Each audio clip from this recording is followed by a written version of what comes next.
Miss Shavras, I'll save you the trouble. Oh, and you two over there? There's no need for you to pick my flowers either.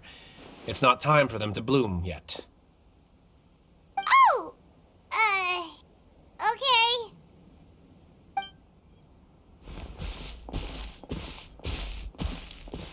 By saving me the trouble, you mean... I will confess, I was the killer. Huh? He just admitted he's guilty! Please relax, everyone. I'm not armed. The musket you're looking for has been buried in my backyard. Then it's my responsibility to inform you, Mr. Baptiste, that everything you say right now will be used as evidence for the inevitable trial. Yes, I am perfectly aware of that. I must say, I hate this feeling. Oh? Is it because I confessed? Or because you've been proven wrong? Both, I suppose. For the same reason as the one I wrote out in my novel, of course. I did it to exact revenge. I know you haven't figured out the link between the two of us. Had you done so, I'd have been taken away to the headquarters a long time ago. But that won't stop me from always remembering his grotesque face. After all, he was the one who killed my mother. Your mother is still healthy and well. You know, I was adopted as a child. I was referring to my birth mother. That was never recorded in the orphanage's records. Please forgive a 6-year-old child for concocting some lies to protect himself after watching his mother die right in front of him. So, your novel, it was like a record of your life?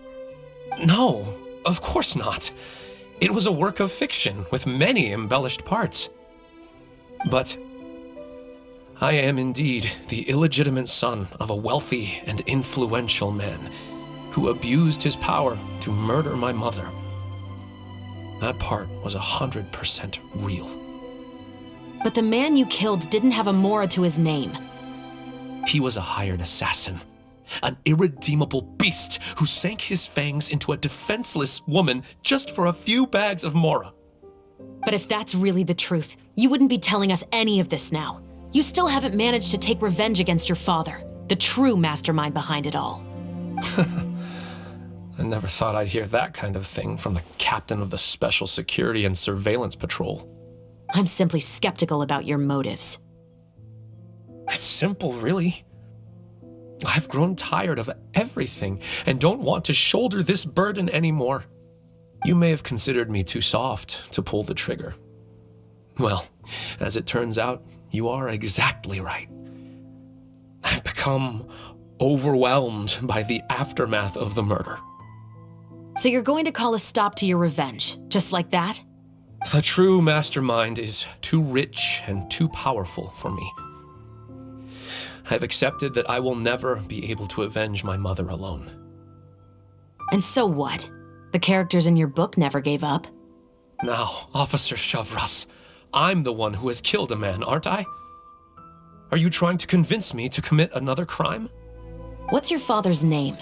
How do you plan to prove the veracity of all of your claims? Well, I'd like to speak with you privately. Sure. Why don't we speak privately at the guard's headquarters? No, it has to be here. I must ensure that we won't be overheard. Fine. Let's talk here. When I said won't be overheard, I meant by anyone. I would like to speak with you and you alone.